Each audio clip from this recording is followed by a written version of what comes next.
라마나는 복종과 탐구는 다른 이름을 가진 똑같은 과정이라 말하곤 했으며 그 두 가지 방법을 통해서만 깨달음에 이를 수 있다고 하였다. 신과의 어떠한 이원적인 관계, 헌신자, 숭배자 등등도 모두 환상이라는 사실을 일깨워 주었다. 오직 신만이 실제하기 때문이다. 그는 진정한 헌신이란 신과의 모든 이원적 관계가 사라진 상태에서 있는 그대로의 자기로 남아있는 것이라 하였다. 어떤 행위를 하더라도 그 행위를 일으키는 나는 없으며 오직 신만이 실제한다는 끊임없는 지각이 있어야 한다. 또한 어떤 생각이나 행위에 대한 책임을 자기가 지려고 한다는 사실을 알아차리면 바로 그 순간 그 마음을 거두어 들여서 신 안에 고정시켜야만 한다. 이는 자아탐구의 과정에서 자신에 대한 주시를 놓쳤음을 알아차린 순간 새롭게 주의를 환기하는 것과 유사하다. 결국 복종과 탐구의 두 가지 방법 모두의 목표는 나라는 생각을 고립시켜서 그 생각을 근원적으로 없애려는 데 있다. 라마나는 신에 대한 자발적이고 완전한 자아 복종이 대부분의 사람들에게 불가능한 목표라는 사실을 인정하고 이 길을 가려는 제자들에게 자아 탐구의 방법에서와는 달리 우선 예비적 훈련을 하도록 충고하였다. 이 예비적인 훈련이란 신이나 스승의 이름을 계속 외우거나 또는 형상을 마음속으로 그림으로써 신이나 스승에 대해 명상하는 방법이다. 그는 사랑과 헌신의 자세로 규칙적으로 이 훈련을 하면 마음이 자연히 명상하는 대상 속으로 흡수된다고 말하였다. 일단 이렇게 되면 완전한 복종이 훨씬 쉬워진다. 끊임없이 신에 대해 명상하고 있으면 마음이 다른 대상과는 동일시되지 않고 오직 신만이 실제한다는 신념이 강화된다. 또한 이 훈련은 신, 진화로부터의 힘과 은총이 흐르게 하여 나라는 생각의 힘을 약화시키고 바사나를 파괴한다. 결국 나라는 생각이 상당히 감소되며 조금만 자아를 주시하면 그 나라는 생각이 일시적으로 가슴속으로 가라앉도록 할 수 있다. 자아 탐구에 있어서와 마찬가지로 궁극적인 깨달음은 신의 힘에 의해 자동적으로 이루어진다. 밖으로 향하려는 마음의 습성들이 거듭되는 실체에 대한 체험 속으로 용해되면 신이 나라는 생각의 흔적들을 완전히 없애버려 다시는 일어나지 않도록 한다. 이런 현상은 전혀 아무런 조건 없이 자아 복종이 이루어질 때에만 가능하다. 무조건적 복종이란 무엇입니까? 무조건적으로 복종하게 되면 질문하는 자가 사라질 것이다. 깨달음으로 가는 길에는 두 가지가 있다. 나라는 근본적인 생각에 몰입함으로써 모든 생각이 사라지도록 하는 것이 그 중 하나이고 더 큰 힘에게 무조건적으로 복종하는 것이 다른 하나이다. 전체적이고 완전한 복종을 하기 위해서는 자유나 신에 대해서조차도 욕망을 갖지 않아야 합니까? 완전한 복종을 하기 위해서는 그대 자신의 욕망이 전혀 없어야 한다. 그대는 신이 주는 것이면 무엇에나 만족해야 하는데 이 말은 곧 그대 자신의 욕망이 전혀 없어야 한다는 의미이다. 저에게는 그 방법이 맞는 것 같습니다. 어떻게 하면 완전한 복종에 이를 수 있는지 그 과정을 알고 싶습니다. 두 가지의 길이 있다. 하나는 나의 근원을 찾아 그 근원 속으로 몰입하는 길이고, 다른 하나는 나는 내 힘으로 어찌할 수가 없고 신만이 전능하기 때문에 내 자신을 그에게 완전히 던질 수밖에 없다라고 느끼는 길이다. 이 두 번째 길을 가다 보면 오직 신만이 실제하며 에고는 아무것도 아니라는 확신이 점차로 강해진다. 결국 이 두 가지의 길은 같은 목표에 이르게 한다. 완전한 복종은 지혜 또는 자유의 다른 이름이다. 그대가 어떤 길을 가더라도 그대는 유일한 실체 안에서 그대의 자신을 잊어버려야만 한다. 복종이 완전해지려면 그대는 신만이 모든 것이라는 단계에 도달해야 한다. 그대가 복종한 다음에 그대에게는 좋아함도 싫어함도 있어서는 안 된다. 그대의 의지는 전혀 없어야 하며 신의 의지가 그 자리를 대신해야 한다. 신은 구도자가 구도의 길을 갈 수 있는 능력을 키워주진 않습니까?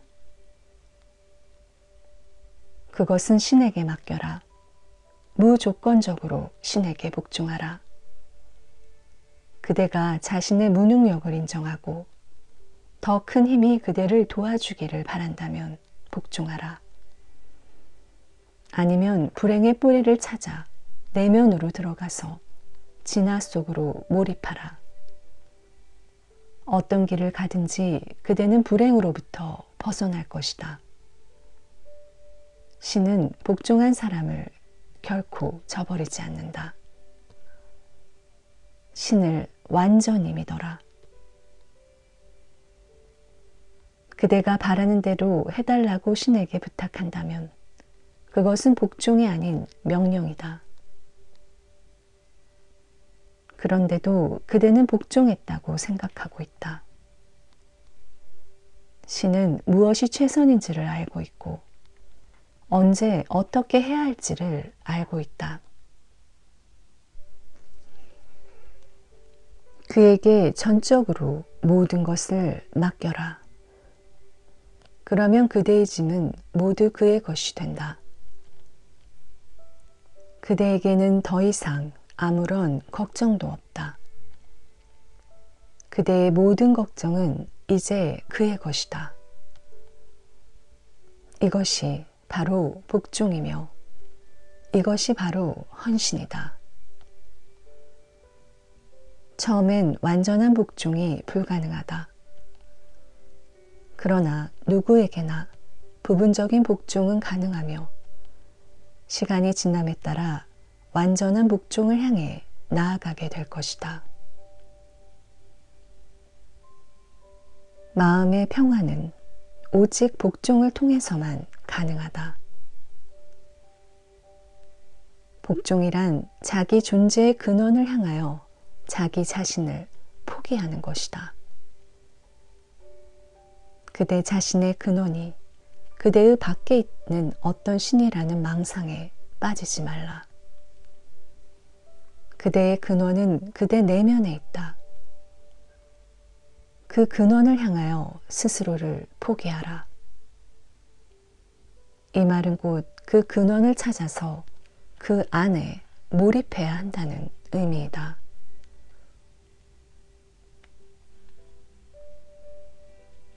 어떠한 행위든 그 행위를 내가 하고 있다는 느낌으로부터 벗어나야 한다. 내가 그것을 하고 있다는 느낌이 바로 구속이다.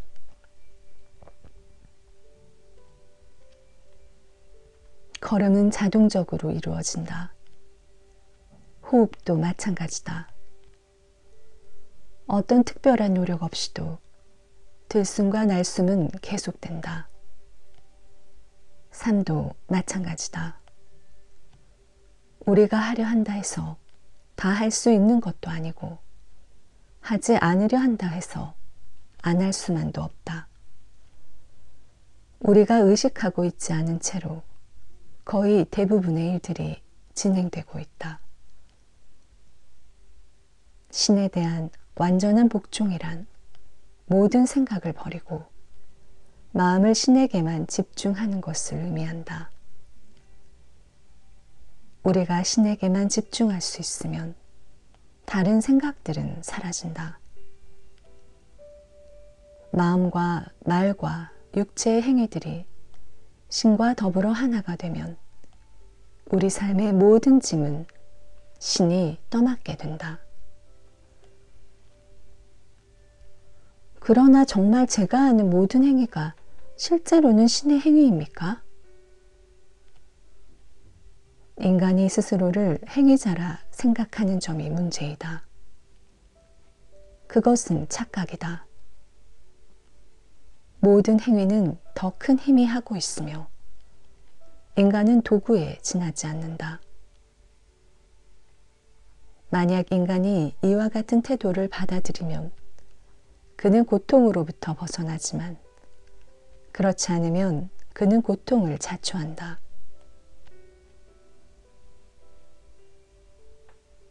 신을 사랑하는 것도 좋은 방법이라 생각합니다. 왜 사랑의 길을 따르라고 하시진 않습니까?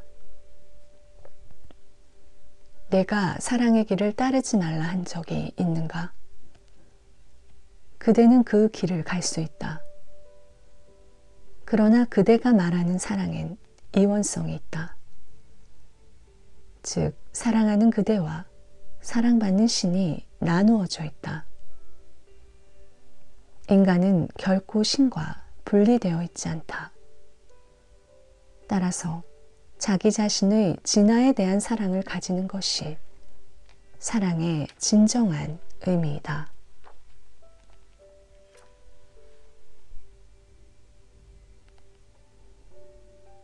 저는 신의 형상을 숭배하는 데 믿음을 가지고 있습니다. 그건 깨달음에 이르는데 도움이 되지 않습니까? 틀림없이 그것은 도움이 된다. 한 가지에 대해 명상하면 마음을 집중시키는 데 도움이 되며 그렇게 되면 마음은 다른 생각들로부터 벗어나 명상하고 있는 형상으로만 가득 차고 다시 그 형상과 하나가 되어 매우 순수해진다. 그때 그 형상을 숭배하는 자가 누구인지 생각해보라. 그러면 거기에 대한 대답은 나, 즉 진화이다. 이렇게 해서 결국 진화에 이르게 된다. 모든 것을 신으로 봄으로써 가슴 속의 신을 발견하는 길을 제시하는 사람도 있습니다. 이 길은 깨달음으로 가는 올바른 길입니까? 오히려 나는 누구인가라는 질문을 통한 자아 탐구의 방법이 더 쉽지 않습니까? 그대가 모든 것 속에서 신을 보고자 할 때, 그때 그대는 신을 생각하는가, 생각하지 않는가? 그대가 주의 어디에서나 신을 보고자 한다면, 그대는 반드시 신을 생각해야 한다. 이와 같이 마음속의 신을 간직하는 것이 명상이며, 명상은 깨달음의 전 단계이다. 깨달음은 오직 진화 안에서만 가능하며 진화와 분리될 수 없다. 그대가 신에 대해 명상을 하든 진화에 대해 명상을 하든 그것은 중요하지 않다. 그댄 결코 진화로부터 벗어날 수 없다. 그대는 모든 것 속에서 신을 보려 하는데 그럼 그대 자신 속에서는 볼 수 없는가? 모든 것이 신이라면 그대 자신도 역시 신이다. 그리고 신에 대해 명상하는 데 있어서도 틀림없이 명상하는 자 또는 생각하는 자가 있을 것이다. 그는 누구인가? 무소부지한 신을 어떻게 볼 수 있습니까? 신을 본다는 것은 신이 되는 것이다. 무소부지한 신으로부터 분리되어 있는 것은 아무것도 없으며 오직 신만이 존재한다. 나조차도 환상이라면 이 모든 환상을 만드는 이는 대체 누구입니까? 나가 나라는 환상을 만들어내면서 동시에 나로서 머물러 있다. 이는 깨달음의 이율배반이지만 깨달은 사람에겐 아무런 모순도 일으키지 않는다. 헌신의 경우를 생각해보자. 나는 신에게 접근하며 신 안에 흡수되기를 기원한다. 나는 믿음을 가지고 복종하며 그에게 집중한다. 그 다음엔 무엇이 남는가? 원래의 나가 있던 자리에 그 나는 사라지고 완전한 복종에 의한 신의 자취만이 남는다. 이것이 바로 가장 높은 차원의 헌신이요 복종이며 무집착이다. 자기가 소유하고 있는 것 중 일부만을 포기하기는 쉽지만 자기 자신을 포기하는 것은 어렵다. 그러나 만약 자기 자신을 포기하면 일시에 모든 것이 포기될 것이다. 소유의 씨앗이 사라질 것이다. 이렇게 되면 비본질적인 것은 뿌리가 뽑히고 싹이 잘려진다. 이를 위해서는 철저하게 냉정해져야 하며 마치 물에 빠진 사람이 숨이 막혀 수면 위로 떠오르려 발버둥 칠 때와 같은 맹렬함이 있어야 한다.